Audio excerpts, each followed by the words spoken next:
Un truc qui nage là-bas, les gars. Là. Ah ouais, vous avez vu? Oh. Je venais de nager. Ouais. Les frissons, tu vois. J'étais trop content de vous connaître.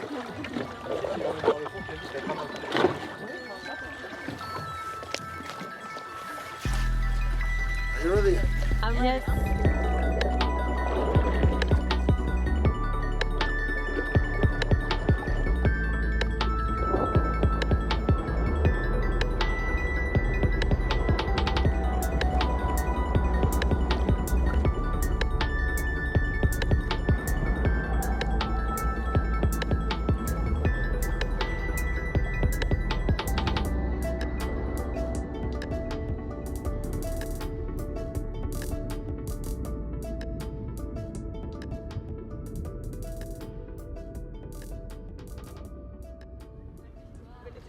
Même si ton nez était fait. Ah oui, donc c'est pas grave, tu vois. C'est juste que du coup là, je sais pas si j'ai pas le truc sale, j'ai pas la tête. Mais le bazar, non mais c'était à deux teams. Okay, we are here in Bermeo, and this is the Cantabrian Sea. Okay, we call the Cantabrian Sea here in Spain. This area that comes from the Cape Estaca de Bares in Galicia and goes to Adour River in France. Yeah, we are looking for blue sharks, and we recognize them because they have a very big nose, a big eyes too. The mouth is small, and you can see the teeth, but they have. Okay, these are small. Long pectoral fins, this is the first dorsal fins, second dorsal fin, the anal fin. Et puis petite, même nos parents ou quoi, enfin tout le monde a peur des requins. Je dirais que même, tu vois, à chaque fois que je vais dans l'eau, j'y pense un peu, genre je me dis tiens, peut-être qu'il y a un requin et ça me met pas à l'aise. Donc avant d'aller dans l'eau, c'était ce que ça m'évoquait, c'est la peur. Si je devais mettre un mot, la peur. J'étais un peu cliché, je pense, sur les requins et comme beaucoup. Moi, les requins, c'est les dents de la mer. Let's go for the wetsuits. Yeah. Tu sais, je t'ai dit sur l'image où le requin il est derrière, où il nage, le mec, c'était quoi exactement la consigne de base? C'est qu'en fait, si le requin il vient, tu restes. Le reste, il fera demi-tour. Tu gardes toujours le contact. Ouais, c'est ça. Donc en fait, on rentre calmement, j'y vais, on se suit, etc. Et ensuite, on va. Mais le mec, il est horrible, il rigole même pas. Mais en vrai, déjà fait ça, non? Pas avec des requins, mais avec plein d'autres animaux. Oui, même des orques, tu vois. Mais t'as plus peur des requins que des orques. Oui, c'est à croque à la base quand même. Les orques, c'est hyper dangereux. Hein. Oui, les orques, moi j'aurais plus peur d'un orque. Bon. Moi je pense que j'aurais plus peur d'un orque, c'est hyper impressionnant. C'est là, ça peut te. Non, mais attends, Tandis c'est que bon, le là, moi requin, au j'ai pire, déjà peur il d'un prend une requin. jambe, tu vois. On peut rester sur les requins déjà. Est-ce qu'on est tous à une jambe près, hein, finalement? Non, on en a deux au final. Bon, On en a deux. Au pire, si nous mord, ça fait pas mal. L'objectif, c'est d'aller à la rencontre du requin peau bleue en Espagne. Parce que le requin peau bleue, c'est le requin le plus pêché au monde. Et l'Espagne, ça fait aussi sens parce que c'est le premier pays européen pêcheur de requins et c'est le numéro 2 mondial. Florence, on est bien. Ok. Non, moi j'ai confiance en toi, du coup, allez. Moi aussi, moi je me dis, on travaille notre rapport à la mort. Non, mais c'est vrai. Vraiment. Avec notre Pour de vrai, moi j'ai. Moi, en fait, j'ai vraiment. J'ai pas du tout cette approche-là.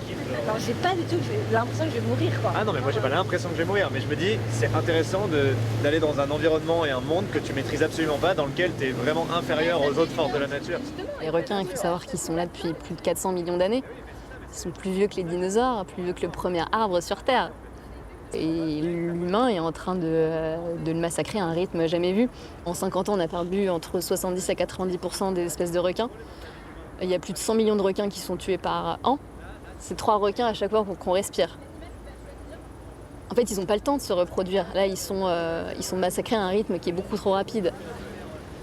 Donc c'est l'occasion d'aller rencontrer cette espèce incroyable et surtout de leur montrer que oui, c'est un prédateur, mais c'est surtout qu'il est plus menacé que menaçant et qu'au lieu d'avoir peur des requins, on devrait avoir peur qu'ils disparaissent.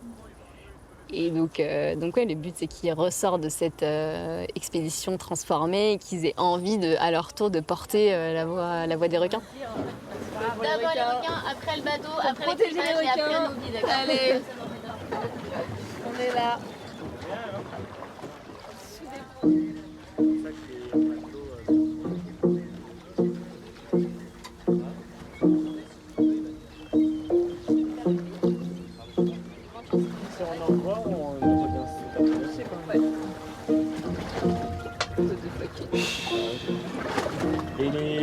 2h50 ils sont.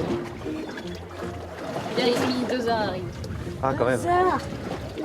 Ah oui, mais vous n'avez pas dit qu'on était là pour la nuit. sieste. Ah si, ça dépend. Nous, la dernière fois, ça avait été 1h. C'était 1h la dernière fois.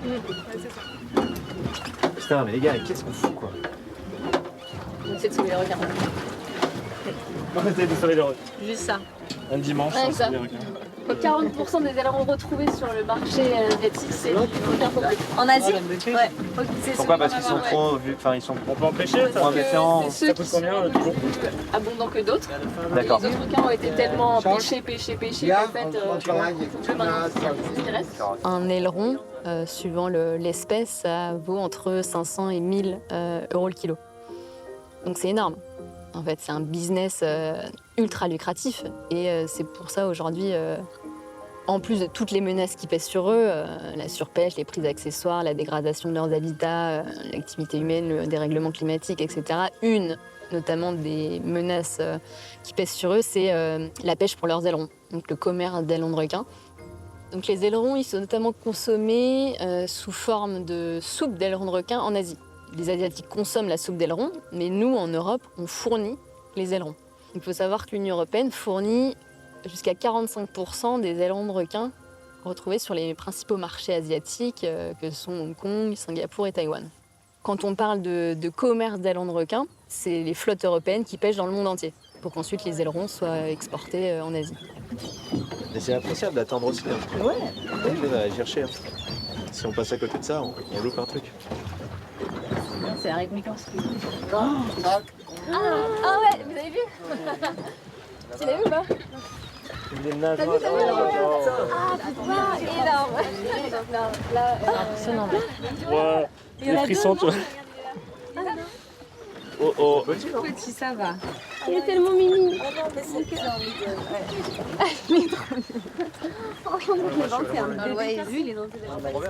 Et les basques, D'abord, il va vérifier là. Oh, Les vérifier basques, quoi? C'est le best. You're going first, right? Yeah. And you're going to see if everything is alright. Yeah. And you say everything is alright, guys. Yeah, he's ready to meet some French people. Then I want to see Déjà en arrivant sur le bateau, c'était étonnant parce que je me trouvais assez calme. On va peut-être rencontrer ce qui est censé dans notre imaginaire être le plus grand prédateur de l'homme dans l'océan. Et en fait, de poser plein de questions et d'essayer de comprendre aussi comment ils pouvaient réagir les requins. Est-ce que réellement les intéressait? Le fait que plein de préjugés qu'on pouvait avoir, l'idée que si on a du sang, si on saigne dans l'eau, ils vont nous manger, alors qu'en fait on les intéresse pas du tout parce qu'on n'a pas la bonne odeur et qu'ils comprennent qu'on n'est pas de la nourriture.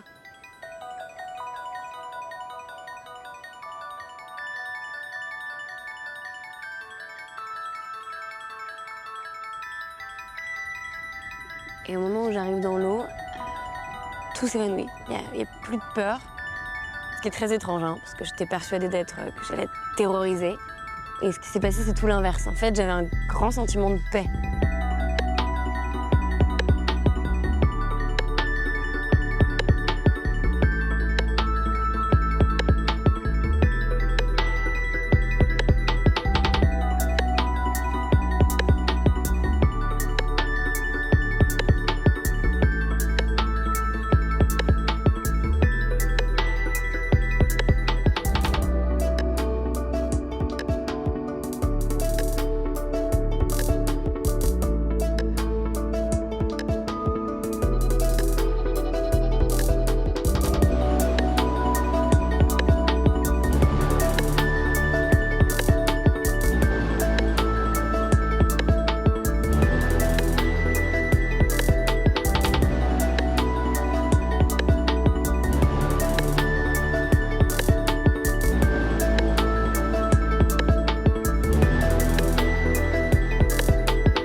trop bien. Waouh. J'ai trop kiffé. En fait, j'étais dans ma bulle, quoi.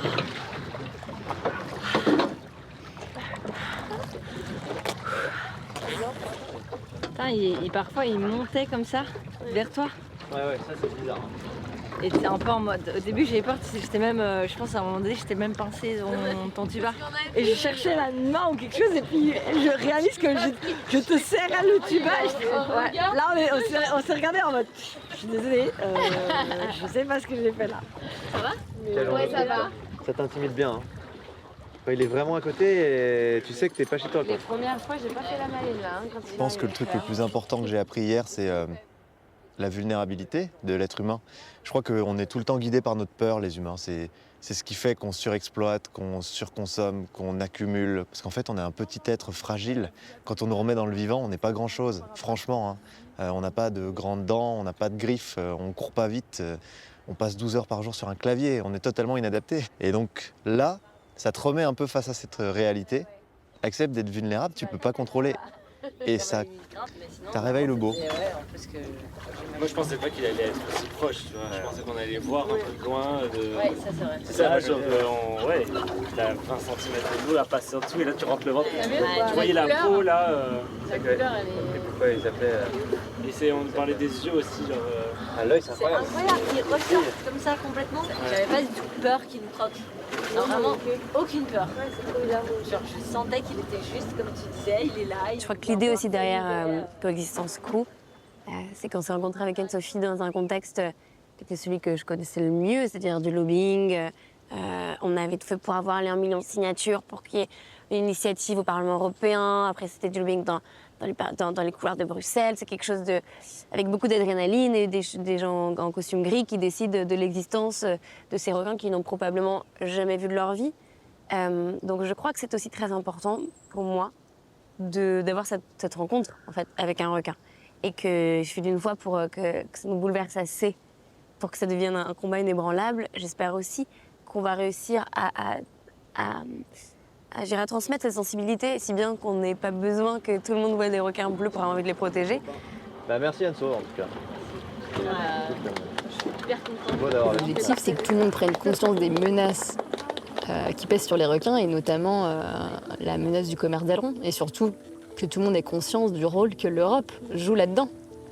Il y a une évolution, il y a le Royaume-Uni, il y a les États-Unis, le Canada qui ont pris la décision d'interdire le commerce. Et nous, on est là et on continue à être le premier exportateur. L'Union européenne a des ambitions en termes de protection de la biodiversité, Green Deal, des ambitions de la protection des océans, mais en fait, on ne peut pas avoir ces ambitions-là et être le premier fournisseur d'ailerons de requins vers l'Asie. En fait, le choix, il est simple. Et là, on espère que la Commission prendra la bonne décision. De savoir qu'on a été dans l'eau avec du coup le requin le plus pêché au monde, d'un coup ça me donne genre comme une grosse responsabilité sur les épaules. On ne doit pas être terrifié par eux, mais moi ce qui me terrifie, c'est ce commerce qui n'a pas de limite. Et tant qu'il y aura encore des requins, ils vont être surpêchés jusqu'à ce qu'il n'y en ait plus. Vraiment, ce que je trouve important, c'est de se rappeler qu'on est colocataires tous ensemble de cette planète et qu'on ne peut pas virer un des colocs, quoi. On doit tout faire pour faire en sorte que ça ne soit pas la connerie humaine qui fasse disparaître le requin. Pour sauver les requins, pour sauver l'océan et pour sauver nous-mêmes, il n'y a qu'une seule solution, c'est coexister. En fait, c'est très étrange de voir un requin et de le sentir aussi vulnérable que nous dans l'eau. Je crois que c'est ça qui s'est passé en nous tous.